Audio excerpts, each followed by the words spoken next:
யோவான் புஸ்தகம் 3வது அதிகாரம் 22 வசனம். அவருடைய கட்டளைகளை நாம் கைக்கொண்டு அவருக்கு முன்பாக பிரியமானவைகளை செய்கிறபடினால் நாம் வேண்டிக் கொள்கிறது எதுவோ அதை அவராலே பெற்றுக்கொள்கிறோம். இதுல நிறைய காரியங்களை வச்சிருக்கிறார். ஒண்ணு, முதலாவது வேண்டிக் கொள்ள வேண்டும் அப்படின்றார். என்ன வேணாலும் வேண்டிக் கொள்ளலாம். அதுல எதுவோ வேண்டிக் கொள்ளுகிறது எதுவோ என்ன வேணாலும் வேண்டிக் கொள்ளலாம். கார் கேட்கலாம், வீடு கேட்கலாம், தங்கம் கேட்கலாம், பொண்ணு பொருள் எது வேணாலும் கேட்கலாம், பரிசுத்தம் கேட்கலாம், சாலமரம் மாதிரி ஞானத்தை கேட்கலாம், தாவீதை போல ராஜ்யத்தை கேட்கலாம், சுகத்தை கேட்கலாம், பலத்தை கேட்கலாம், பிள்ளைகளை கேட்கலாம், அண்ணால மாதிரி என்ன வேணாலும் கேட்கலாம். கேட்கணும், அதுதான் ஆவிக்குரியன் அப்படின்றார். சில பேர் சொல்லுவாங்க, கடவுள்கிட்ட கேட்காண்டா, அவர் இருதயத்தை பார்த்து தருவார் அப்படி சொன்னா அவன் வஞ்சிக்கப்பட்டு போய்விட்டான். அப்படி சொல்லக்கூடாது. ஒவ்வொரு ஆவிக்குரிய மனுஷனும் தேவண்ட தேவைகளை, பிரம்மாண்டமான தேவைகளை கண்டிப்பாக கேட்கணும். ஒண்ணு. ரெண்டாவது, கேட்கிற மனுஷன் எப்படி கேட்கணும் அப்படின்னா சோர்ந்து போகாமல் கேட்க வேண்டும். கடவுள்கிட்ட எப்படி கேட்கணும் ஒரு பாயிண்ட் சொல்றாரு. சோறு இருக்கக்கூடாது. இங்க நிறைய பேர் ஜெபிக்கிறாங்க பாருங்க, ஆனா சோறு வருது அவங்களுக்கு. ஒரு அரை மணி நேரம் ஜெபம் பண்ணுவாங்க, சோறு வந்துடுது. ஒரு மணி நேரம் ஜெபம் பண்ணுவாங்க, சோறு வந்துடுது. சோர்ந்து போகாமல் எப்பொழுது வேண்டிக் கொள்ள வேண்டும் அப்படின்றாரு. ஏன்னா எப்பொழுதும் சோர்ந்து போகாமல் ஜெபம் பண்ணுவதற்கு, அந்த விஷயத்தை செய்ய விடாமல் இருப்பதற்கு பிசாசு அநேக பிரச்சனைகள் கொண்டு வரும். வருத்தத்தை கொண்டு வரும், கஷ்டத்தை கொண்டு வரும். பிசாசு தடை பண்ணும், மனுஷன் தடை பண்ணுவான். பண பிரச்சனை இருக்குது, பிள்ளைங்களை பற்றி பிரச்சனை இருக்குது, நிலம் இல்லாத பிரச்சனை இருக்குது. அநேக பிரச்சனைகளை பிசாசு நம்மளுக்கு காட்டும் போது இப்போ இருதயம் சோர்ந்து போயிருது. இப்போ ஜெபம் கட்டாயிருது. அப்போ ஜெபிக்கிற மனுஷன் எப்படி ஜெபம் பண்ணணும்? சோர்ந்து போகாமல் வேண்டிக் கொள்ளணும். நீங்க ஒரே விஷயத்தை கேட்கலாம். எது வரைக்கும் நீங்க கேட்கணும்? நீங்கள் பெற்றுக்கொள்ளுகிற வரைக்கும் சோர்வில்லாமல் எப்பொழுதும் கேட்டுக்கொண்டே இருக்க வேண்டும் அப்படின்ற 3வது பாயிண்ட். தேவத்துக்கு பிரியமாவும் நடக்கணும்ன்றார். ஒண்ணு, வேண்டிக் கொள்ளணும். எத்தனை பேர் ஜெபிக்கிறீங்க? நல்லா கை வைத்துங்க பார்ப்போம். எத்தனை பேர் ஜெபிக்கிறீங்க? நாளுதோறும் ஜெபிக்கிறவங்க சொல்லுங்க. ஓய்வு இல்லாமல் ஜெபிக்கிறது, சோர்ந்து போகாமல் விட்டுருங்களேன். நாளுதோறும் ஜெபிக்கிறவங்க எத்தனை பேர் இருக்கிறீங்க? ஒரே ஒரு மனுஷன் இருக்கிறாரு. ஒரே ஒரு மனுஷன் தான் நாளுதோறும் ஜெபிக்கிறாரு. இத்தனை பேர் இருக்கிறோம், ஒரே ஒரு மனுஷன் நாளுதோறும் ஜெபிக்கிறாரு. ரெண்டாவது, சோர்ந்து போகாமல் எத்தனை பேர் ஜெபிக்கிறீங்க? பிரச்சனைகள் வந்தோம் மொத்தமா கவுந்து விழாம, பிரச்சனை வந்தா வரட்டு, பிரச்சனை இல்லை, நான் ஜெபம் பண்ணுவோம் அப்படின்ட்டு எத்தனை பேர் ஜெபம் பண்றீங்க? அது கால் இல்லை, அது பண்ணணுன்றாரு. 3வது, தேவனுக்கு பிரியமான காரியத்தை செய்து எத்தனை பேர் ஜெபம் பண்றீங்க அப்படின்னு கேட்டா யாழே கிடையாது, யாருமே கிடையாது. தேவனுக்கு பிரியமான காரியத்தை யாரும் செய்யறது கிடையாது. தேவனுக்கு பிரியமான காரியத்தை செய்து சோர்ந்து போகாமல் எப்பொழுதும் ஜெபம் பண்ற மனுஷனுக்கு கர்த்தர் கேட்கறதெல்லாம் கொடுத்துடுறாருன்றார். அப்ப இதுக்கு பேர் என்ன பேருன்னா, நம்மளுக்கு சொல்லி தந்தது என்ன? ஜெபம் பண்ணுங்க, கர்த்தர் தருவாரு. உபவாசம் பண்ணுங்க, கர்த்தர் தருவாரு. இப்படிதான் சொன்னாங்க. ஆனா இங்க புது மாடல, புதிய ஏற்பாட்டுல கர்த்தர் கொண்டு வர்றாரு. வேண்டுதல் செய்யணும், சோர்ந்து போகாமல் வேண்டுதல் செய்யணும், கர்த்தருக்கு பிரியமா இருந்து வேண்டுதல் செய்யணும். இந்த 3க்கு பேர் ஃபெய்த். நல்லா கேளுங்க, இந்த 3க்கு பேர் தான் ஃபெய்த். இதை கூட இன்னும் கூட்டிக்கலாம், இதுக்கு கீழே குறைக்க கூடாது. முதல்ல வேண்டிக் கொள்ளணும். விசுவாசம் இருக்கிறவன் தான் வேண்டிக் கொள்வான். ரெண்டாவது, சோராமல் வேண்டிக் கொள்றது ஃபெய்த் இருக்கிற மனுஷன் தான் வேண்டிக் கொள்ள முடியும். 3வது, விசுவாசமா இருக்கிறவன் தேவனுக்கு பிரியமா இருப்பான். இந்த 3 பேருக்கு தான் ஃபெய்த் அப்படின்றது. இந்த விசுவாசம் இல்லைன்னா இந்த 3 சம்பவம், இந்த 2 காரியத்தையும் மனசுல வச்சுக்கிட்டு நீங்க ஜெபிக்கும் போது இப்போ பலன் பரலோகத்திலிருந்து கொட்ட ஆரம்பிச்சிருது. கணக்கே கிடையாது. இப்படிதான் வருது, வேறவே கிடையாது. இந்த பழைய எபிரேயர்ல சொல்ற போல இந்த நாள்பட்டதும் பூத்து போன பிரசங்கம் எனக்கு வேண்டாம். இந்த தங்கத்தை பத்தியும் ட்ரெஸ்ஸை பத்தியும் த்ரெட்டை பத்தியும் பேசுறதுக்கு வேண்டாம். என் ஹார்ட்ல தேவனிடத்துல பிளப்படுகிற சத்தியம் தேவை அப்படின்னு போன பின்னாடி தான் தெரிஞ்சிச்சு. கரெக்டா தான் எனக்கு அப்பதான் மாட்டுச்சு விஷயம். அப்பதான் என் இருதயத்தை தொட்டுது. நான் எந்த சூழ்நிலையும் சோர்ந்து போகக்கூடாது, எந்த சூழ்நிலையும் தேவனுக்கு பிரியமான நடக்கணும். நான் சொல்லுவேன், இந்த வரிசையில நீங்க நடக்கும்போது ஜெயிச்சிடலாம். நிறைய பேருக்கு பிடிக்கலன்றதுக்காக அவங்களுக்கு பிடிச்ச மாதிரி பேச முடியாது, தெய்வத்துக்கு பிடிச்ச மாதிரி தான் நான் பேச முடியும். இப்போ இந்த 3 விஷயத்தையும் ஒரு இடத்துல எழுதி வச்சிருக்கிறாங்க. நீங்க படிச்சிருப்பீங்க, ஆனா சரியா புரிஞ்சிருக்காது. இப்ப நீங்க கேளுங்கடா, வேண்டிக் கொள்றது, சோர்ந்து போகாமல் வேண்டிக் கொள்றது, தேவனுக்கு பிரியமான காரியம். இந்த 3ஐயும் ஒரு ஸ்திரீ வச்சு ஜெபத்துல ஜெயம் எடுத்தாள் அப்படின்னு இருக்குது. லூக்காவுக்கு புஸ்தகம் 18ஆம் அதிகாரம் 1-8 வரைக்கும் அற்புதமா இருக்கு. குறிச்சு வச்சுக்க, வீட்டுக்கு போகணும். படிக்கும்போது தப்பா படிச்சிடக்கூடாது. இப்ப ஒரு ஸ்திரீ, ஒரு விதவை, இவங்க நகை கட்டுறாங்க, தங்கத்தை கலத்துறாங்க, காதல் இருக்கிற பாம்பு, கழுத்துல கிடக்கிற பாம்பு எல்லாம் பேசி முடிச்சாச்சு. ஆனா ஜெபத்துக்கு பலன் வரல. அப்ப நீங்க சொல்றது பரிசுத்தமானால் ஜெபத்துக்கு பலன் வரணுமே, பலன் வரலையே. ஏன் வரல? பரிசுத்தம் இல்ல. இப்ப ஒரு மனுஷனை காட்டுற பாருங்க, ஒரு மனுஷன் காட்டுற பாருங்க. ஒரு தேசத்துல ஒரு நியாயாதிபதி இருந்தானா. ஒரு ஓமை சொல்றாரு, எப்பொழுதும் ஜெபம் வேண்டிக் கொள்ள வேண்டும் என்பதை குறித்து ஒரு ஓமை சொல்றாரு. ஒரு நியாயாதிபதி இருந்தானா. அவனை குறித்து சொல்றது, தெய்வத்துக்கு பயப்படாதவன், மனுஷனை மதியாதவன் அப்படின்றது. அவன் தேவத்தை பயப்பட மாட்டான், மனுஷனுக்கு மதிப்பு இல்லாத, அது மனுஷனுடைய எண்ணங்களுக்கு யோசனைகளுக்கு மதிப்பு இல்லாத அப்படி இருந்தான். அந்த ஊர்ல ஒரு விதவை இருந்தான் அப்படின்னு வருது. இந்த விதவை என்ன பண்றான்? இப்போ அவளுக்கு ஒரு அட்வைசர் இருக்கிறா, ஒரு எதிராளி இருக்கிறா. இந்த எதிராளிகிட்ட இருந்து நல்ல காரியத்தை வாங்குறதுக்கு, சத்துருட்ட இருந்து போராடி நல்ல காரியத்தை வாங்குவதற்கு நியாயாதிபதிட்ட போறான். அங்க போய் பேசுறான். அவளை பத்தி சொல்லுது, அவ முதல்ல வேண்டிக் கொண்டான், விண்ணப்பம் பண்ணுதான் இருக்கு. போனோன்னு விண்ணப்பம் பண்ணான். ரெண்டாவது என்ன சொல்லுது அவளை குறித்து? ஓயாம வேண்டிக் கொண்டான். இது பாயிண்ட் இருக்குது. எல்லாரும் ஜெபிக்கலாம், வேண்டிக் கொள்ளலாம். ஓயாமல் வேண்டிக் கொள்ள முடியுமா? முடியாது. ஏன்னா அட்வைசர் இருக்கிறாங்க, எதிராளி இருக்கிற, சத்ரு இருக்கிறான். இவன் சத்ரு என்ன செய்வான்? நம்ம எப்பமெல்லாம் நல்ல விஷயத்துக்கு மூவ் பண்ணி போறோமோ அப்பமெல்லாம் நம்மளை காலை பிடிச்சுக்குவான் இல்லையா? அப்போ இதை தாண்டி இன்னொன்று இருக்குது. நம்மளுக்கு பிசாசு, வானமண்டலத்தில் இருக்கிற பொல்லாத பிசாசு இருக்குது. இவைகளும் தேவனிடத்துல நம்ம சோர்ந்து போக கூடாதபடிக்கு ஜெபத்துக்கு தடை பண்ணுது. இதை தாண்டி நம்முடைய இருதயத்துல பாவ சிந்தைகள் ஓடுது. இதுவும் சோர்ந்து போக செய்வதற்கு வேலை செய்யுது. அப்போ ஒரு மனுஷன் எதிராளி பிசாசா இருக்குது, மனுஷனா இருக்கிறான், தானும் தனக்கு எதிராளியா இருக்கிறான். இப்படி எதிராளிகள் இருந்த பின்னாடியும் ஒரு விதவை எல்லா எதிராளிகளுடைய அந்த பலகீனத்துல சோர்ந்து போகாமல் நாள்தோறும் ஜெபம் பண்ணினதுனால அவளுக்கு பலன் கிடைச்சது. அவள் தேவனுக்கு, அந்த நீதிபதிக்கு பிரியமான மகள். எப்படி தெரியும்னா, அவ சொன்ன ஒரு வார்த்தையில இருக்கும், you give justice against my adversary. என் எதிராளிக்கு விரோதமா எனக்கு நியாயத்தை செய். அதாவது நான் நியாயத்தை கொண்டு வந்திருக்கிறேன், நான் பாவியா வரல, நான் பொல்லாதவனா வரல. நம்மளாம் தேவன்ட்ட போகும்போது எப்படி போறோம்? நம்ம பாவத்தை சுமந்துட்டு போறோம், ஆண்டவரை நான் பாவம் செஞ்சேன் மன்னியும். ஆனா இந்த பொண்ணு அப்படி போல, தேவனுக்கு பிரியமான வாழ்க்கையை, அந்த அந்த ஜட்ஜுக்கு பிரியமான வாழ்க்கையை வாழ்ந்து கொண்டு போய் ஓயாமல் அவர்கிட்ட போய் ஜெபம் பண்ண பொழுது அவர் கொடுத்து விட்டார் இருக்குது. அப்ப நான் சொல்றேன், இந்த அம்மா ஓயாமல் ஜெபம் பண்ணிச்சு, அதோட கூட நீதியான வாழ்க்கையை கொண்டு போய் தேவன்ட்ட காமிச்சது, பலன் கிடைச்சதுன்றாரு. இதைத்தான் இங்க சொல்றாரு, நீங்க தேவனுடைய கட்டளை கை கொண்டு தேவனுக்கு பிரியமாய் நடந்தால் நீங்க கேட்டுக்கொள்வது எதுவோ அது அவரால் உங்களுக்கு உண்டாகிடும். அப்ப எனக்கு கிடைச்சிரும்ன்றது. கிடைச்சவங்க தான் சொல்றாங்க. நானும் சொல்றேன், நான் எவ்வளவு தீர்க்கதரிசனம் உங்களுக்கு முன்னாடி பண்றேன். நான் அதே மாதிரி தான் தேவனும் எல்லா பவரும் வச்சிருக்கிறாரு இல்லையா? அந்த இயேசு எல்லா பவரும் வச்சிருக்கிறாரு. எப்படின்னா அவர் பிதாவாகிய தேவனுக்கு பிரியமா வாழ்றாரு. ஓயாமல் ஜெபம் பண்றார், எப்பொழுதும் ஜெபம் பண்றார், சோர்ந்து போகாமல் ஜெபம் பண்றார். இயேசு கிறிஸ்துக்கு நிறைய பிரச்சனை இருந்துச்சு பாருங்க. எந்த பிரச்சனையிலும் அவர் அப்படியே படுத்துக்கல பாருங்க. அவர் எல்லா பிரச்சனையிலும் சோர்ந்து போகாமல் ஜெபம் பண்ணினார். அவருடைய ஜெபம் எப்பொழுதும் கேட்கப்பட்டுச்சுன்றது. அவன் தேவனுக்கு பிரியமா இருந்து சோர்ந்து போகாமல் ஜெபிக்கும் போது நாம் வேண்டிக் கொள்வது எதுவோ அவராலே கிடைச்சிருது. இந்த விதவை ரெண்டு முக்கியமான பாயிண்ட் சொல்லுது பாருங்க. பலன் கிடைப்பதற்கு எப்படி வேலை செய்யுது, எப்படி வேலை செய்ய வைக்கணும், தேவத்தை எப்படி உங்களுக்கு பலன் கிடைக்க செய்யறது அப்படின்றது முக்கியமான விஷயம் பாருங்க. தேவனுக்கு எது பிரியமாத செய், அதுக்கு துணிவு இல்லை. நம்ம ஒரு ஒரு நம்முடைய பிள்ளை, ஒரு வாலிப பிள்ளை மொபைல் பார்க்கறானா, அவட்ட மொபைல் வாங்கி கொடுப்பதற்கு தேவனுக்கு பிரியமான விஷயம், தேவன் வாங்கி கொடுக்காமல் இருப்பது அந்த தேவத்துக்கு பிரியமான விஷயம் செய்ய முடியலன்றார். தேவத்துக்கு பிரியமான விஷயம் மனுஷனுக்கு கஷ்டமானது தான்.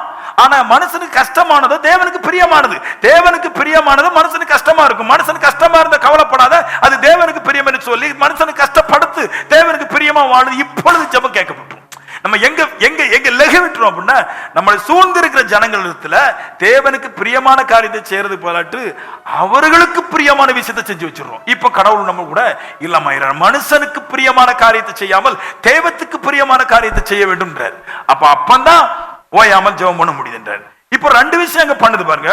அதுல ரெண்டு வார்த்தை போட்டிருக்கும். ஒண்ணு போத்தரிங் இருக்கும், அதாவது உபத்திரம். நாளுதோறும் இவன் போய் ஜெபம் பண்ணா பாருங்க. எனக்கு நியாயம் செய்யுங்க, எனக்கு நியாயம் செய்யுங்கன்ட்டு நான் நியாயாதிபதி நியாயத்தை கொண்டு வந்திருக்கிறேன் அப்படின்னு அவன் ஜெபம் பண்ணும்போது அவனுக்கு தொந்தரவா இருந்துச்சான். நான் சொல்லுவேன், தொந்தரவு பண்ணணும், தேவத்தை தொந்தரவு பண்ணணும். அந்த அளவுக்கு உங்ககிட்ட வந்து நீதியும் உங்ககிட்ட வந்து ஒரு சோர்ந்து போகாத மனநிலைமை இருக்கணும் பாருங்க. அவர் எந்திக்கணும். சீசர்கள் இயேசுவோடு கூட கடலுக்கு போயிட்டு இருக்கும்போது இயேசு குசன்ல படுத்தான் இருக்குது. பிரச்சனை வந்துருச்சு. ஓடி போய் இவங்களும் குசன்ல படுக்கையில ஓடி போய் இயேசு தெய்வத்தை தூங்க விடாதபடி உபத்திரம் பண்றான்னு இவன் எப்படி தூங்காம இருப்பான்? தூங்கவே சரி கிடையாது. முழிச்சே இருக்கிறான். ஏன்னா தேவத்தையே தூங்க விடுறது கிடையாது. ஓடி போய் நிக்கிறான். சீசர்கள் அப்படிதான் இருந்தாங்க பாருங்க. கடல்ல போகும்போது எப்ப புயல் வரும் எப்ப காற்று தெரியாது. அதனால எப்ப புயல் என்ன தாக்க போதோ அதுக்கு முன்னாடி கர்த்தர் மேலே எண்ணமா இருந்தானுங்க. புயல் அலை தூக்கி உள்ள படகு மேல வைக்கும் போது எல்லாம் ஏசிட்ட ஓட்டான். ஐயா எந்தியும் எந்தியும் வந்து we are going to drown, நாங்க மூழ்கி போறோம், we are going to sing, நாங்க மூழ்கி போறோமே அப்படி உபத்திரம் பண்ண ஆரம்பிச்சிட்டான். அந்த உபத்திர சக்தி அதுதான் சோர்ந்து போகாமல் செபிக்கிற. எப்ப விழித்து இருக்கிற மனுஷன் பாக்கியவான் பைபிள் சொல்லுது. எப்பனாலும் சரிதான், செபிக்கிறதுல எப்பவுமே நான் விழிச்சிருப்பேன். நான் என் நேரங்களையும் காலங்களையும் மொபைலுக்கோ மனுஷனுக்கோ எனக்கோ விட்டு கொடுக்காமல் நான் எப்பொழுதும் தேவ சன்னிதானத்தில் விழிச்சிருப்பேன். நான் நீங்க நல்லா ஆடை உடுத்துக்கலாம், பிரச்சனை கிடையாது. நீங்கள் செபிக்கும் போது விலையூர்ந்த ஆடைகளை உடுத்து நீங்க செபிக்கலாம், லிப்ஸ்டிக்கும் போடலாம், தப்பு கிடையாது. பட் தேவத்தை தூங்க விடக்கூடாதபடிக்கு உங்களுடைய நிலைமைகள் அவ்வளவு கட்டுக்குள்ளாய் நீங்க வச்சிருக்கணும். உபத்திர பண்ணிட்டு இருந்தீங்க, உபத்திரம் தாங்காம ஏமா இவளுக்கு நியாயத்தை விசாரிச்சு கொடுங்க. ரெண்டாவது பாயிண்ட், அலட்டினால் இருக்கு தமிழ்ல. அவள் மறுபடியும் அலட்டாதபடிக்கு நியாயம் விசாரிப்பேன் என்றான் இருக்குது. அலட்டுறதுக்கு இங்கிலீஷ்ல அட்டாக் மீன் இருக்குது. என்னுடைய இருதயத்தை அவள் தாக்குறாள். நாளுதோறும் வந்து ஓயாம வந்து என் இருதயத்தை வந்து கசக்கி புளியறா அவள்ன்றார். நல்லா இருந்துச்சு பாருங்க. கசக்கி புளியறது, நீங்க காப்பி குடிச்சிட்டு ஆராதிக்கிறீங்களே, கடவுளுக்கு இருதயத்துல வந்து கவலையா இருக்கு உங்களை பார்த்து. அறமுடைய பசங்களா, யாரடா உங்களை காப்பி குடிக்க சொன்னது? கண்ணீர் விடுறது. நம்ம சபையில நகை வந்து தாலி வந்து கலட்டக்கூடாது, 10 பவுன் 20 பவுன் ஆக்கி போட்டு இந்த கலட்டுறதுல இங்க வரக்கூடாது. அதெல்லாம் வேற. பைபிள் படிக்காம ஏதோ கட்டுக்கதையை பிரசங்கம் பண்றதுக்கு அதுக்கு கை தட்டுற கூட்டம். இங்க பைபிள் வசனத்தையே தான் வியாக்கியானம் பண்ணுவோம் நாங்க. இங்க பைபிள் வசனம் தான் முக்கியம். மனசுடைய கட்டுக்கதைகளும் எனக்கு தோன்ற காமத்துக்காக உங்களை நாசமாக்குறதெல்லாம் கதை இல்லை. யாரோ ஒரு பாவம் செஞ்சுட்டாங்கிறதுக்கு ஏன் விசுவாசியை போட்டு கொடையிறது நியாயம் இல்லை. நான் சொல்லுவேன், அது இல்லை சத்தியம். பைபிள் சொல்லுது அவரை அட்டாக் பண்ணுன்றது, அவரை தாக்குன்ற. என்னது தாக்குச்சு? நான் சொல்றேன், அவள் செய்த நீதி நியாயங்களை நாளுதோறும் அவருடைய சமூகத்தில் எடுத்து வைத்த பொழுது தேவத்துக்கு பயப்படாதவனும் மனுஷனை மதிக்காத ஒரு மனுஷன் நியாயங்களை கண்டபோது இருதயம் மாறினது. கண்ணீரை அல்ல காண்கிறது கர்த்தர், ஓ நீதியை காண்கிறார். பைபிள் சேஸ் நீதிமான் பழைய போல செழித்து வளருவான். கண்ணீர் விடுறவன் எங்கேயோ வளருவான் இல்லை. ஆனால் நிறைய பேருக்கு கண்ணீர் தான் வருது. ஆமென். பிறந்ததுல இருந்து அலட்சத்தம் தான். கண்ணு துறக்கிறதுக்கு முன்னாடியே கண்ணீர் வரும் பிள்ளைங்களுக்கு. அப்போ ஆமென். 2 காலம் பிடிச்சி தலைகொப்புறா தூக்கும் போதே அழுத அலட்சத்தம். சபைக்கு வந்து இன்னும் முடியல, இன்னும் அழுதுட்டு தான் இருக்குது. ஆமா, இனி எங்க போங்க? கல்லறைக்கு போற வரைக்கும் ஒரு அலட்சத்தம் தான். கடவுள்கிட்ட கண்ணீரும் கவலையல்ல கொண்டு போறது, உங்களுடைய நீதியான காரியத்தை கொண்டு போகணும். கொடைய ஆரம்பிச்சு அப்படி ஒரு மனுஷன் கொடைஞ்சி நீதினை என்னன்னு தெரியாது. இயேசுவை சிலுவையில அடிப்பதற்கு ஒப்பு கொடுத்த மனுஷனுக்கு அவருடைய மனைவிக்கு இயேசு குறித்து சொல்றாங்களா பிளாத்துட்டு, அவர் நீதிமான். வாட் இஸ் த ரைச்சஸ்னஸ் அப்படிங்க. என்னது நீதிமான் என்னதுன்னு அவனுக்கு தெரியாது. ஆனா அவன் மனதுருகுனான் இயேசுடைய நீதியை கேட்டு. அநேக கண்ணீர் கல்லவன் மனதுருகுனது. அவருடைய ஒய்ஃப் அது சொல்றா, அவர் மேல கை வைக்க கூட, அவர் நீதிமான். அது பவர் இருந்துச்சு. உங்க பிள்ளைங்கள 2 பிள்ளைங்கள் இருக்கு வைங்களேன், எவனும் ஒருவன் நல்லவனோ அவனோட கூட தான் நீ கடைசி வரைக்கும் வாழ ஆரம்பிப்ப. பாவத்துல இருக்கிறவன் அல்ல, கண்ணீர் விடுறவனோட அல்ல, உன்னை பராமரிக்கிறவனோடு கூடயே நீ கடைசி வரைக்கும் வாழ்க்கை தள்ளுவாய். சேம். தெய்வம் எப்படிப்பட்டவர்னு நல்ல மனுஷனோட வாழ ஆசைப்படுறாரு. விதவை தான், புருஷன் இல்லதான். பட் நீதி உள்ள ஸ்திரீ செபத்துல கொடி கட்டினவ எந்த பிரச்சனைக்கும் புருஷனே இல்லை, சோர்ந்து போகல. சத்துருக்கள் அநேகம் சோர்ந்து போகல.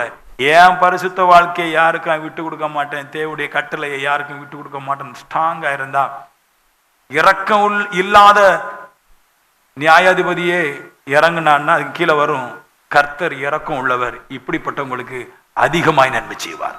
நான் இதைத்தான் சொல்லுவேன். ஆவிக்குரிய வாழ்க்கை செருப்பு போடக்கூடாது. நான் ஒரு கேள்வி கேட்கட்டுமா? செருப்பு போடக்கூடாது. ஏசு செருப்பு போட்டாரா இல்லையா? நம்ம உங்களுக்கு புரியுதா? உங்களுக்கு ஏசு செருப்பு போட்டாரா இல்லையாமா? ஷூ போட்டார். ஷூ அவரே ஷூ போட்டிருக்கிறாரு. ஏன் ஷூ போடும்? பரிசுத்தமான இடம் ஷூ போடக்கூடாதான். பரிசுத்தரே ஷூ போட்டிருக்கிறாரு. உங்களுக்கு புரிஞ்சுதானே சொன்னது? அவரே ஷூ போட்டிருக்கிறாரு. என்ன ஏன் ஷூ போடக்கூடாதுன்ற? அது இது பரிசுத்த பூமி, இது பரிசுத்த இடம், ஷூ போடக்கூடாது. அவரு சொல்றாரு, ஏப்பா ஷூ யோவான் சொல்றாரு, அவருடைய பாதரட்சியுடைய வார்களை அவிப்பதற்கு பாத்திரம் நல்ல அவர் போட்டிருந்தாரா? ஏன் நீங்க ஷூவை கலந்து சொல்றீங்க? இவங்களுக்கு இதுதான் பரிசுத்தம். நான் சொல்றேன், எது பரிசுத்தம்? நீதி செய்வதான் பரிசுத்தம். ஷூ அல்ல பரிசுத்தம். இயேசு காட்டின பழைய ஏற்பாட்டில் அப்படி இருக்குது. ஏன்னா மனுஷன் குரங்கு மாதிரி இருந்தான், அதனால கேரக்டர் வேற. புதிய ஏற்பாட்டில் ஒரு மகான் தோன்றினார், அவர் பேர் வந்து ஹோலி ஓஸ், பரிசுத்தாவி. அவருக்கு முன்னாடி செருப்பும் த்ரெட்டும் ஒரு மேட்ரே இல்லை. அவர் நிற்கிற இடம் பரிசுத்தமானது. அந்த அந்த செருப்புக்கும் அந்த முச்செடிவுக்கும் என்ன வித்தியாசம் சொல்ற பாருங்க. அவர் வெளியே நின்னாரு, அந்த வெளியே நிற்கும் போதே பக்கத்தில் இருக்கிறவன் பரிசுத்தமா இருக்குன்னாரு. உள்ள வந்தா ஆளே பரிசுத்தமாயிருவான்றார். வெளியே இருக்கிறதுனால ஷூ வெளியே போகணும், நான் உள்ள வந்தோம்னா உள்ள இருக்கிறதே வெளியே போயிடும். இப்போ பாவம்னே ஒண்ணு கிடையாதுன்றார். அவர் நிற்கிற இடம் பரிசுத்தன்றதுக்கு அங்க சொல்லுச்சு பாரு, இது பரிசுத்த ஸ்தலம். நான் சொல்லுவேன், நான் பரிசுத்த ஸ்தலங்கிறதுக்கு செருப்பு பழகாலத்தில் அடையாளம், இப்போ என் பாவ சுபாவம் அடையாளமா இருக்குது. என் பாவ சுபாவம் என்னை விட்டு போவதற்கு நான் நீதியாய் வாழ்ந்தால் பரலோகம் எனக்கு பலன் தரும், வெற்றி நிச்சயம். அதாவது நான் வந்தது கடவுளுக்காக சாக வந்தா ஓகே, நான் வந்தது நானே செத்து போறதுக்கு வரல. இங்க எல்லாரும் எப்படின்னா வந்து அவங்களே செத்துக்கிடுறாங்க, மண்ணை அள்ளி தலையில போட்டு தானே செத்துக்கிடுறான். கடவுளுக்காக செத்தா பரவாயில்லை, கடவுளுக்காக சாக மாட்டான், கடவுளுக்காக வாழ மாட்டான். வந்தா ஆஸ்திரி போவோமா அப்படியே செத்துடணுமா, இது ஒரு உபதேசம். வாருங்க, நோய் வரும், ஆஸ்திரி போவாதீங்க, செத்துருங்க. அது நாங்க சபைக்கு வராமலே செத்து போறேன், நிறைய பேர் வராம போயிட்டோம். எதுக்கு வரணும்? நம்மளை போல் கர்த்தர் தெரியாத ஒரு கூட்ட ஜனங்களை கர்த்தருக்குள்ள கொண்டு வரணும்னா நீ தேவரிடத்துல பதிலை பெற்று செல்வ சீமானாய், சவுலை போல பணக்காரனாய், பல தேசங்களில் குடியுரிமை இருக்கிறவனாய் நீ வாழ வேண்டும். அந்த இடத்துலதான் 8ஆம் வசனத்துல சொல்லும் பாருங்க, கடைசி நாட்கள்ல விசுவாசத்தை காண்பீர்களோ, அந்த இடத்துல தான் இருக்கும். லூக்கா 18 அந்த விதவையை குறித்த சொல்லப்பட்ட இடத்துல தான் இருக்கும். 8ஆம் வசனத்துல விசுவாசத்தை மனுஷகுமாரன் வரும்போது விசுவாசத்தை பார்ப்பாரோ, இங்க யார்ட்டையும் விசுவாசமே இல்லை. விசுவாசம்னு என்ன சொல்லிடுறேன்? இந்த இடத்துல தெய்வத்துக்கு பிரியமா வாழ்றது, சோர்வு இல்லாமல் ஜெபம் பண்ணுவது, கர்த்தர்ட்ட வேண்டிக் கொள்வது, இந்த இடத்துல இதான் ஃபெய்த்ன்றது. நான் சொல்றேன், இந்த விசுவாசத்தை கர்த்தர் பார்ப்பாரோ. ஒருத்தன் வந்து எருசலேமிலிருந்து எரியோவுக்கு போனா கள்ளர் கையில அகமாட்டிட்டான். அங்க இருந்து 2 பரிசுத்தவான் வந்தான், ஒரு லேவியன் ஒரு ஆசாரியன். தெரியுதா உங்களுக்கு? படிச்சிருக்கீங்களா அது? ஒரு லேவியன் ஒரு ஆசாரியன். லேவியன் யாரு? பரிசுத்தவான். வெள்ள லோவில தான் இருப்பான், நல்லா பாடுவான். ஆசாரியன் இன்னும் கொஞ்சம் லேவியனுடைய 1 மடங்கு கூட பரிசுத்தவான், வெள்ள லோவில தான் இருப்பான். அப்படி வராங்க, பக்கத்துல ஒருத்தன் ட்ரெஸ் இல்லாம அடிச்சு குற்று உயிர் குலவீர போயிட்டு பாவி ஒருத்தன் வந்தான், சமாரியாக்காரன், லோவே இல்லாதவன். சமாரியாக்காரன் யார் தெரியுமா? அந்த நேரத்துல ரெச்சிப்பு இல்லாத மனுஷன். அவன் வந்தான், வெள்ள வந்தான், வாகனத்துல வந்தான். இந்த பரிசுத்தவன் நடந்தே போறாரு. நடந்து போறவனுக்கு ஒரு தண்ணியை கொடுத்துட்டா போலாம், அது கூட இல்லை. ஒரு ரட்சிக்கப்படாத ஒரு சமாரியன் ஒருத்தன் வந்தான், பரிசுத்தத்தை காட்டுறாரு. வந்தாரு, வாகனத்துல வந்தான் இருக்குது, நல்ல ஒரு சூப்பர் BMW கார் மாதிரி அந்த காலத்துல வந்தாரு. வந்து பார்த்துட்டு பரிசுத்தவான்கள் ஒயிட் 2 போயிட்டு பிளாக் 1 வருது. பிளாக் ட்ரெஸ்ல கலர் ட்ரெஸ் போட்டு லிப்ஸ்டிக்லாம் போட்டு வரத மாற ஒய்ஃப் இல்ல, ஒய்ஃபோட வர்ற மாதிரி வச்சுக்கங்களேன். Hey, who this man? Why he was lying? ஏன் படுத்து கிடக்குறான்? மனைவி சொல்லுது, நிர்வாணமா படுத்து கிடக்குறான். bloody fool, மனுஷன் சாகரம், இதுக்கு மேல எப்படி தாண்டி போறது? தூக்கிடி அவனை அப்படின்ட்டு. அதான் ஹோலி, that is holy, அதான் ஹோலி. ஒருவன் செத்து கிடக்கும் போது என் இருதயத்தை அடைச்சிட்டு போறனே, வெள்ளடிக்கப்பட்ட கல்லர் என்றார். ஒரு சாவ கடக்கிறான், துடிக்கிறான், கடைசி இழுவ, நான் சாக போறேன், என் மனைவி பிள்ளை இருக்குது, என் மனைவி பிள்ளைய காப்பாற்றணும், இதை விட்டுட்டா என் வாழ்க்கை போகுது, யாராவது எனக்கு உதவி செய்யக்கூடாதுன்னு கெஞ்சுகிற நேரத்தில் வெள்ளடிக்கப்பட்ட 2 பேர் லேவியனும் பிரதான ஆசாரியனும் பார்த்துக்கிட்டு இருதயத்தை பிடிச்சுக்கிட்டு ரோப மாதிரி நடந்து போனானே, அதெல்லாம் பரிசுத்தம். அங்கே காட்டுச்சு ட்ரெஸ் பரிசுத்தம் அல்ல, வாகனத்துல போறது பரிசுத்தம். அதுலயும் அடிச்சு உடைக்கப்பட்ட ஒரு மனுஷன் காயப்பட்ட தன் வாகனத்துல ஏற்றி கொண்டு சத்திரத்துல போட்டு அவனுக்காக பணம் செலவழிச்சானே, அதுதான் பரிசுத்தம். ஆமென். என் வாழ்க்கையில இப்படி ஒரு பரிசுத்த வாழ்க்கை வாழ்ந்துட மாட்டேன் என்று அவன் என்னைக்கோ யோசிச்சிருப்பான் நினைக்கிறேன். அன்னைக்கு அது சம்பவம் நடந்துச்சு, ஓடி போய் காசை கொடுத்து பரிசுத்தமாக்கிட்டான். இவன் ஜெபம் கேட்கப்பட்டுச்சுன்னு சொல்லுது. அப்ப இவங்க எதுக்குன்னா, இவங்க காசெல்லாம் பிரிச்சு எடுத்து நிறைய பாக்ஸ் வச்சுட்டு, இந்த மாதிரி ஈவி பாக்ஸ் எல்லாம் வச்சுட்டு, பெரிய பாக்ஸ் எல்லாம் வச்சுட்டு, பாட்டு சோத்திரம் இயேசுநாதா உமக்கென்று சோத்திர், 2-3 பேர் பின்னாடி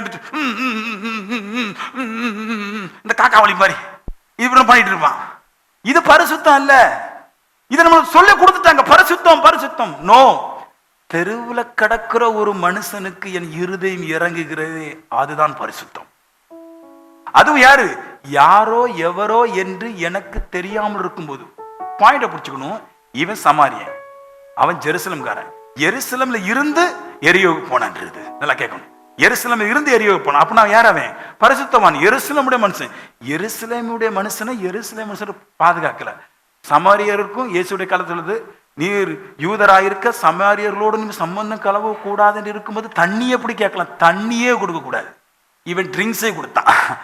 திராட்சை ரசமும் எண்ணெயும் வார்த்து, அதாவது அந்த இடத்துல அப்படி ஒரு திராட்சை ரசத்தை வாயில குடிக்க கொடுத்து தண்ணியை கொடுக்க கூடாத மனுஷனுக்கு திராட்சை ரசத்தை வாயில ஊத்தி எண்ணெயை காயத்துல போட்டு பூசி கொண்டு போனா கர்த்தருடைய இருதயம் மேலே இருந்து பார்த்தது.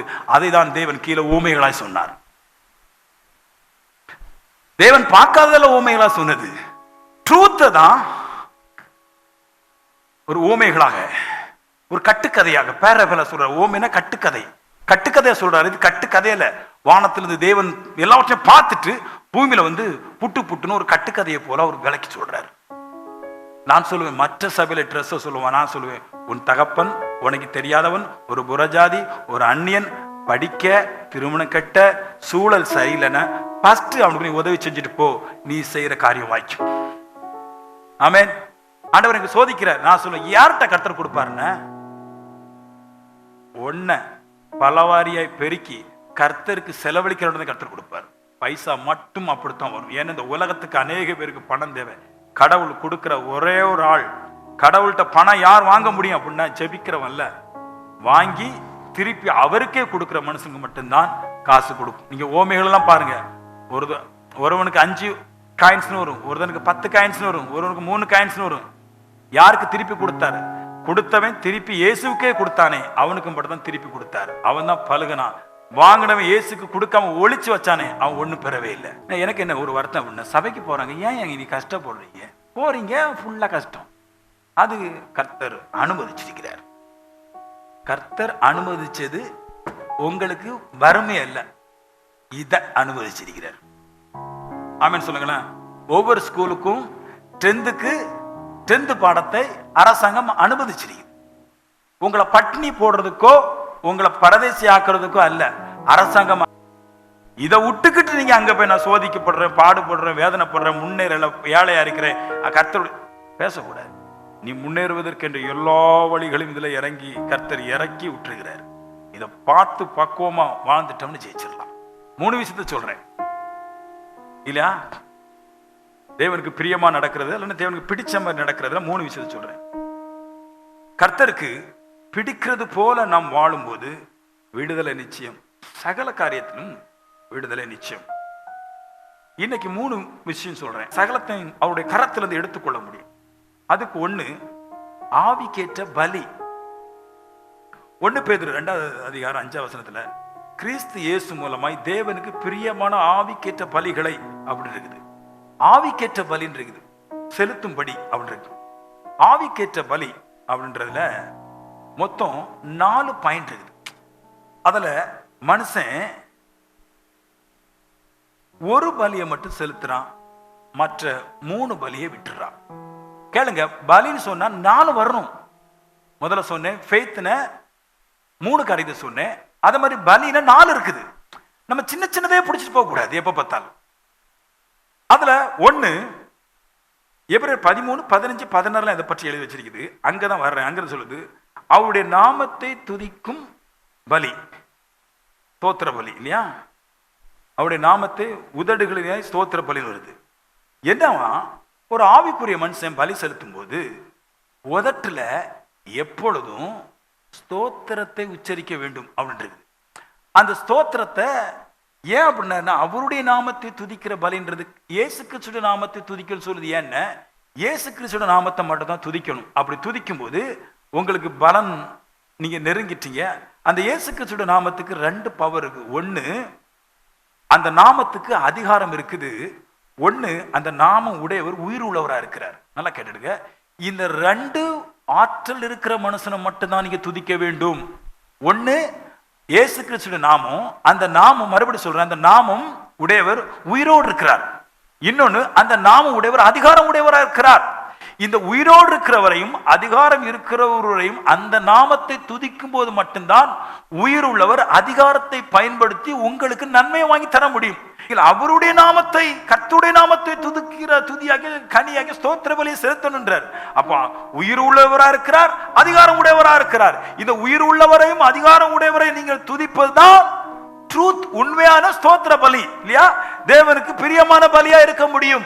தேவனுக்கு பிரியமான பலி, தேவனுக்கு உயிர் உள்ள தேவனை, அதிகாரம் உள்ள தேவனை ஒரு நாவுனால துதிப்பது தான் தேவனுக்கு பிரியம். அப்ப உயிரற்றதையும் அதிகாரம் இல்லாததையும் துதிப்பது தேவனுக்கு பிரியம் இல்லாதது, அதுல பிரயோஜனமற்றதுன்றார்.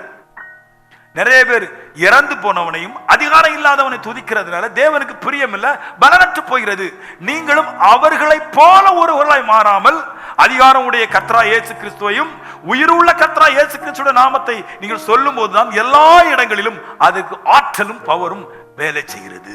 நான் சொல்லுவேன், வெறும் உதடுகளின் கனியாகிய ஸ்தோத்திர பலியை மட்டும் சேர்த்தா 25, இன்னும் 3 பாயிண்ட் இருக்குது. இந்த 3 பாயிண்ட் ஃபுல்லா வந்தா 100. நான் சொல்றேன் 50 எடுங்க. 2வது பாயிண்ட் நான் சொல்லுவேன், தேவனுக்கு பிரியமான பலி நாம் ஏழைகளுக்கும் திக்கற்றவர்களுக்கும் தாயின் தகப்பனுக்கும் பலவீனர்களுக்கும் நாம் செய்யற நன்மை தேவனுக்கு பிரியமான பலி. அது இருக்கு பாருங்க.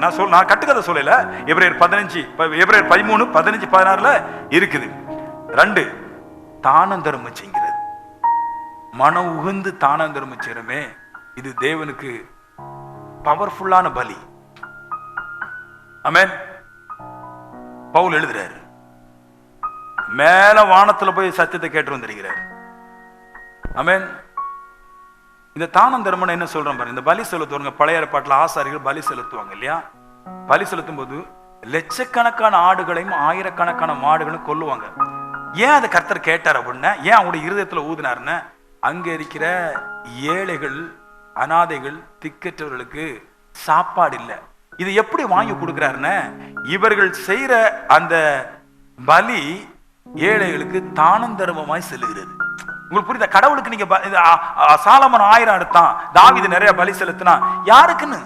கடவுளுக்கு வேண்டாங்க. பைபிள் ரோமர் நீங்க படிச்சு பாருங்க, அது அவருக்கு அருவருப்பு, வேண்டாம். ஆனா பண்ண கட்டாயம் நீ பண்ணுன்ற தானம் செய்கின்ற. ஏன்? ஏன்னா தேசத்துல ஏழைகளும் திக்கற்றும் நிறைய இருக்கிறானே, அவனுக்கு இங்க கொடுக்க ஆள் இல்ல. அதை ஆவிக்குரியோட கையில வாங்கி ஜனங்களை போஷிக்கிறார். இந்த தானமும் தர்மமும் திருப்பி கிடைக்காது. இது பூமியில் இருக்கிற மனுஷனுக்கு திருப்தி ஆக்குறதுனால உன் வாழ்க்கையை திருப்தி ஆக்கிறார். இதெல்லாம் பலி. காலை ஆண்டவரே ஸ்தோத்திரம், ஆண்டவரே அல்லேலூயா ஸ்தோத்திரம், கர்த்தாவே நீர் நல்லவர், பெரியவர், மாறாதவர். ஒன்னை செய்யும்போது திருப்தியா செய்யுங்கள், கர்த்தர் உங்களை விடுதலை ஆக்குவார். ஆமென் சொல்லுங்களேன். அப்புறமா 1 பேதுரு 2:5 இருக்குது. கிறிஸ்து இயேசு கிறிஸ்து என்னும் பரிசுத்தர் மூலமாய் மகா பரிசுத்தமான தேவனுக்கு செலுத்த வேண்டும்.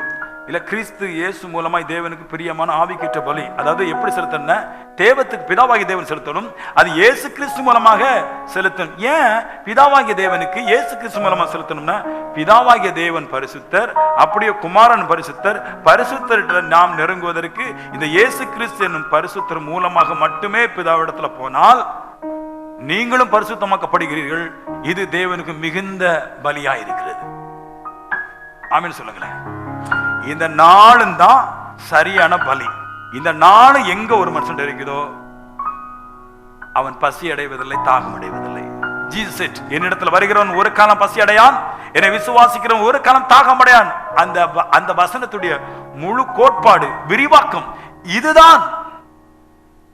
இயேசுட்ட வந்தவன எல்லாம் கொடுத்துறது கிடையாது. சகை சொன்னா பாருங்க, வந்தான், ஆண்டவர் சொன்னாரு இன்னைக்கு ரட்சிப்பு வந்துச்சு.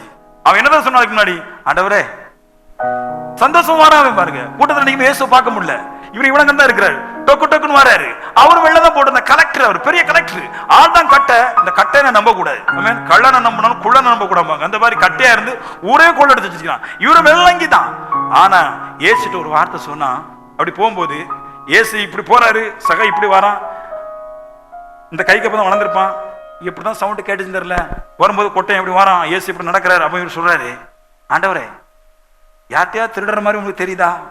ஆமாடா, ரொம்ப களவாண்டிருக்குது, திருப்பி 4-3 மடங்கு சேர்த்து கொடுத்துடலாம். இதோ ஹோலி. இந்த பரிசுத்தம் என்னன்னு கேட்பாங்க பாருங்க, இதோ ஹோலி. இப்படிதான் பலி செலுத்துன்றார் ஏசுக்கு. நிறைய பேருக்கு கொடுக்கலாம், இந்த காசை கொண்டு வேற யார் மூலமா கொடுத்து வேற யாருக்கு நன்மை செய்யலாம். சகைக்கு நல்லா தெரியும், என் காசை உயிரற்றவனுக்கிட்ட கொடுத்து நான் என்ன பண்ணாலும் பிரயோஜனம் இல்லை. உயிருள்ள தேவன் மூலமாய் உயிருள்ள தேவனுக்கு கொடுக்கும்போது உயிருள்ள காரியங்கள் எனக்கு நடக்க ஆரம்பிக்கும். நிறைய பேர் சொல்றாங்க, அநாத மடம் அங்க இருக்கு, நான் கொடுத்தேன். அநாத மடத்துல நீ கொடுக்கிற முக்கியம் இல்லை, அந்த அநாத மடம் உயிருள்ள தேவனை ஆராதிக்கிறதா இருந்தால் உனக்கு பிரயோஜனம் இருக்கு. நிறைய பேரு ஃபர்ஸ்ட் தேவத்துக்கே கொடுக்க மாட்டான் பாருங்க, தான் எதையாவது செய்யறோம்னு விளங்காம செஞ்சு வச்சுட்டு போயிடுறான். வேதம் பைபிள் சேஸ், பைபிள் ஒண்ணு சொல்லுது, முதலாவது உன் சகோதரனுக்கு நன்மை செய், ரெண்டாவது கடந்து போ. நீங்க யாரும் ஃபாலோ இல்ல, ஜெபம் ஏன் கேட்க போடல, தேவன் நீங்க வல்லமையான காரியம் செய்யல, எனக்கு மனுஷனுடைய ரூட் எல்லாமே தவறு. அதான் பலி. ரெண்டாவது பாயிண்ட் ஆராதனை. இதெல்லாம் தெரியணும் பாருங்க. ஆராதனை என்ன தெரியும் தெரியுமா உங்களுக்கு? ஆராதனை என்னன்னு, பலி என்ன? நல்ல ட்ரெஸ் போட்டு கோட்டை போட்டுட்டு சகோதரா ஒண்ணுமே கிடையாதுங்க. எபிரேயர் 12:28 தேவனுக்கு பிரியமான ஆராதனை என்ன போட்டிருக்குது? துதினை என்ன சொல்லிட்டு, ஆராதனை என்ன? தேவனுக்கு பிரியமான ஆராதனை அசைவில்லாத ராஜ்யத்தை நம்மளை கொண்டு சேர்க்குதுன்றார். நல்ல ஆராதனை பரலோகராஜ்யத்துல கொண்டு சேர்த்துருங்கிற. என்ன ஆராதனை அதுல போட்டிருக்காரு? அசைவில்லாத ராஜ்யத்தை பெறுகிறவர்கள் நாம் தேவனுக்கு பிரியமான ஆராதனை செய்ய வேண்டும். பிரியமான ஆராதனை எப்படி செய்ய வேண்டும்? பயத்தோடும் பக்தியோடும் செய்ய வேண்டும். ஆராதனை எப்படி செய்யன்றாரு? பயம். பயம் என்னது? நடுக்கம். அதாவது தன்னிலை மறந்த நிலையில மயங்கினவனாய் சோர்வில்லாதவனாய் தேவனை ஆராதிக்கின்றார். நாம் எல்லோரும் வெள்ளையோடை அணிந்து நாம் வரவும் வாங்கய்யா, நீ தப்பில்லை, பைபிள் எழுதிருக்குதா இருக்குது, அது வியாக்கியானம் வேற. நான் சொல்றேன் எப்படி பக்தி. பக்தின்னு என்னதுன்னா லோயலும் ஹோலி ஒண்ணுதான் கிட்டத்தட்ட. அப்ப என்னன்னா, நீ ஆராதனைக்கு வரும்போது அதுதான் பைபிள சொல்லிருந்து 3 நாளைக்கு தேவ சமூகத்தை விட்டு வெளியே போக கூடாது. வெள்ளி சனி 2 நாளும் பரிசுத்தமா இருக்கணும். அதான் வெண்மை. நீ 2 நாள், அதான் லோயல் பக்தி. வெள்ளியும் சனியும் தேவனோடு இருந்து உன்னை கரைதரை அற்றவனாய் உன் வீட்டிலே இருந்தவனை சரியாக்கிட்டு எந்த சண்டைகளும் சஞ்சலம் வராதபடிக்கு அங்கே இருந்து 3ஆவது நாள் தேவ சமூகத்துல வந்து இப்போ நீ ஆராதிக்கிறிய. இதுதான் பக்தி உள்ள ஆராதனை. தேவ சமூகத்துல இருந்து நடுக்கத்துல இருக்கணும். தேவ சமூகத்துல வர்றதுக்கு முன்னாடியே நான் என்னை ஒழுங்கு செய்தவனா இருக்க வேண்டும். அதாவது ஹார்ட்டை நம்ம வந்து குளிச்சுட்டு அன்னைக்கு வெள்ளையை போட்டு வர்றதுக்கு பேர ஒழுக்கம். கடகரம் குளிக்கிறாங்க, சண்டை போடுறாங்க, இட்லிக்கு பிரச்சனை, சாம்பாருக்கு பிரச்சனை, வெள்ளை ட்ரெஸ் போட்டு வந்து நாங்க ஒழுக்கம் ஆராதிக்கிறோமா? ஒழுக்கங்கிறது ட்ரெஸ்ல இல்ல, ஹார்ட் சம்பந்தப்பட்டது. நீங்க போறீங்க ஸ்கூலுக்கு, நீங்க ஸ்கூலுக்கு போகும்போது எல்லாருமே ஒரே மாதிரி நீல நிறத்துல போயிட்டு இருக்கிறாங்க. அப்ப பேசுவாங்க, ஏன் ஒழுக்கமா வர மாட்டியா அப்படின்னு கேட்பாங்க. ஏன் நான் வரும்போது யாரே வர இடிப்பான், யாரே வரல அடிப்பான். அதை பார்த்தா சொல்லுவாங்க ஒழுக்கமா வரக்கூடாது. நான் ஸ்கூலுக்கு போயிருக்கிறேன். நான் ஸ்கூலுக்கு போன நாட்கள் எல்லாம் என் நிக்கிற பாத்தீங்கன்னா ஃபுல்லா கிழிஞ்சே தான் கிடக்கு. அந்த காலத்துல காப்பிகள் ட்ரெஸ் கொடுப்பாங்க அரசாங்கம், கருணாநிதி எம்ஜிஆர் கொடுத்தாங்க பொழுது அந்த ட்ரெஸ் போட்டு போவேன். நான் கிழிஞ்சுதான் கிடக்கும். டீச்சர் சட்டை கிழிஞ்சு கிடக்கும், ஒண்ணுதான் கொடுப்பாங்க நம்மளுக்கு முன்னாடி. அப்புறம் தான் 2 வந்துச்சு. இங்க சட்டை கிழிஞ்சு கிடக்கும், காலர் அங்க பக்கம் கிடக்கும், பட்டன் 3 தெரிஞ்சு கிடக்கும், ஒரு பட்டன் தான் இருக்கும், 2 பட்டன் ஓப்பன், இந்த கோட்டு மாதிரி இப்ப கிடக்கு. அந்த மாதிரிதான் இருக்கும். ஆனா என்னை ஒழுக்கம் கட்டு வருவன் சொல்லவே இல்லை. ஆனா நான் வரும்போது யாராவது அடிச்சுட்டாவது, எங்க கெட்ட வார்த்தை பேசிட்டாவது, ஏதாவது கலாம்னு தின்னுட்டா வரும்போது சொல்லுவாங்க, ஒழுக்கம் கட்டி ஸ்கூலுக்கு வர்றான் பாரு. ஒழுக்கங்கிற டெஸ்ட்ல அல்ல, ஒழுக்கங்கிறதே சுபாவம். நான் சொல்றேன், தெய்வத்திட்ட வரும்போது பக்தி உள்ளவனா வரணும். அதுக்கு நான் சொல்றேன், ஒழுக்கம் உள்ளவனாய் தெய்வ சமூகத்துக்கு வரணுன்றார். உங்களுக்கு எல்லாருக்காக தான் நடந்திருக்கு. ஸ்கூல்ல விளங்காத செருப்பை தான் போட்டு போனோம். நிறைய பேர் அன்னைக்கு செருப்பு இல்லாம போயிட்டு இருந்தான். அது ஒழுக்கம். டீச்சர் ஒழுக்கமோ ஒழுக்கம் இல்லைன்னு சொல்லல. ஆனா மாற மாற அடி போட்டு வருவான் பாருங்க. ட்ரெஸ் சரியில்லாம போனா எந்த டீச்சரும் வெளியே அனுப்ப மாட்டான். ஆனா ஒருவனுக்கு ஒருவன் தலையில அடிச்சுட்டு மண்ணலி போட்டா உள்ள ஏத்த மாட்டான். இது நான் படிச்ச ஒழுக்கம். நீங்க என்ன படிச்சீங்களன்னு தெரியாது. ஒழுக்கங்கிறது ட்ரெஸ்ல கிடையாது, வாத்தியானும் சரி எவனும் சொல்ல மாட்டான். ஒழுக்கங்கிறது இருதயத்தை பற்றினது, சுபாவத்தை பற்றினது. சபைக்கு வரும்போது என்ன மாதிரி வரணும் அப்படின்னா, பக்தியா வரணும் அப்படின்னா, தேவன் சொன்ன எல்லா காரியத்தை நிறைவேற்றி தெய்வ சமூகத்துல வந்து தெய்வத்தை ஆராதிக்கணும். 3, கிருபையை பற்றி கொள்ள வேண்டும். என்ன அர்த்தம்? வெள்ளி சனி என்ன செய்யணும் கீழே போட்டிருக்குது, மறைமுகமா தான் வரும். கிருபையை பற்றி கொண்டிருக்கன்னு என்ன அர்த்தம்?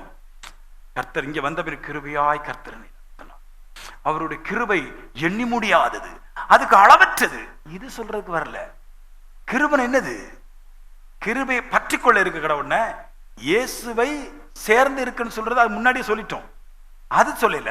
கிருபையை பற்றி கொள்ள வேண்டும்னா நீ கிறிஸ்தியசுடைய சாயல் அணிந்திருக்க வேண்டும். அதாவது நீ வந்து கிறிஸ்து எப்படின்னா உலகத்திற்காக தன்னையே விட்டு கொடுத்தது போல நீயும் உலகத்திற்காக தன்னையே விட்டு கொடுத்து இந்த மற்றவர்களுக்காக வாழக்கூடிய ஆற்றல் என்னைக்கு உனக்கு உட்பிரவேசிக்குதோ இந்த மனுஷன்தான் பக்தியிலும் பயத்திலும் வந்து தேவனுக்கு முன்னாடி நிப்பான்றது. எங்க பவர் இருக்குன்னா, என்னைக்கு இப்படிப்பட்ட சத்தியங்களை வாழ்ந்து நீங்க செபிக்கிறீங்களோ அன்னைக்கு பவர் வேலை செய்யும். தேவனுக்கு பிரியமான காரியத்துல 3ஆம் பாயிண்ட்டுக்கு வந்துட்டோம். முதல் பாயிண்ட் பிரியமான பலி, 2வது பாயிண்ட் பிரியமான ஆராதனை, 3வது பாயிண்ட் தேவனுடைய ஆலய பிரகாரங்களை நாட்டப்பட்டவர்கள். சபைக்கு நிறைய பேர் பாட வர்றா, துதிக்க வர்றா, பட் சபையில நாட்டப்பட மாட்டார்கள், கட்டப்பட மாட்டார்கள். அதான் அதோட அர்த்தம் இல்லையா? பிளான்ட் இருக்குது. அவங்க வந்து நாட்டப்பட மாட்டாது. நிறைய பேரை பார்த்தீங்கன்னா சபைக்கு போவாங்க, பாடுவாங்க, ஆராதிப்பாங்க, அடுத்த கட்டம் அடுத்த சூழலுக்கு வேற சபைக்கு போயிடுவோம். உண்மையான ஆராதனைக்காரங்க, உண்மையா துதிக்கிறவன் எந்த ஆலயத்துல போறானோ அங்க ஆராதிப்பான், எந்த ஆலயத்துல போறானோ அங்க துதிப்பான், எந்த ஆலயத்துல ஆராதிக்கிறானோ துதிக்கிறானோ அங்கே நாட்டப்படுவான். தேவனுக்கு பிரியமான விஷயம் ஆராதிக்கிறது துதிக்கிறது மட்டுமல்ல, அவன் நாட்டப்பட வேண்டும். சூழ்நிலைக்காக மாறி மாறி போயிட்டு இருக்க கூடாது. கடல் அலைகளை போல ஓடிட்டு இருக்க கூடாது. அவன் சமுத்திரத்தை போல நிரம்பி அந்த இடத்திலேயே நிக்க வேண்டும் சொல்லுது பாருங்க. சங்கீதம் 92:13 அவன் கர்த்தருடைய ஆலயத்திலே நாட்டப்பட்டவர்கள் எங்கள் தேவனுடைய பிரகாரங்களில் செழித்திருப்பார்கள். ஏன் செழிப்பு இல்ல? செழிப்பை எங்க தேடணும்? கர்த்தரிடத்துல தேடணும், ஊழியக்காரன் தேடக்கூடாது. அவர் சொல்றாரு, ஏன் செழிப்பு வரல? அங்கங்க ஒரு செழிப்பு வராது.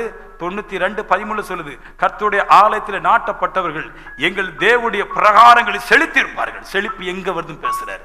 எங்க பேசுறாரு? எங்க துதிக்கிறோம், எங்க பாடணும், அங்கேயே எங்க ஞானஸ்தானம் எடுத்து எங்க நிக்கிறோம் அங்கே என் முழு மூச்சோடு கூட நான் ஆலய பிரகாரம் கோட், அதாவது திண்ண முத்தர், அதாவது சபையில நிறைய பகுதிகள் இருக்குது. ஒவ்வொரு பகுதியில ஒவ்வொரு மனுஷனும் வந்து அமர்றான் பாருங்க.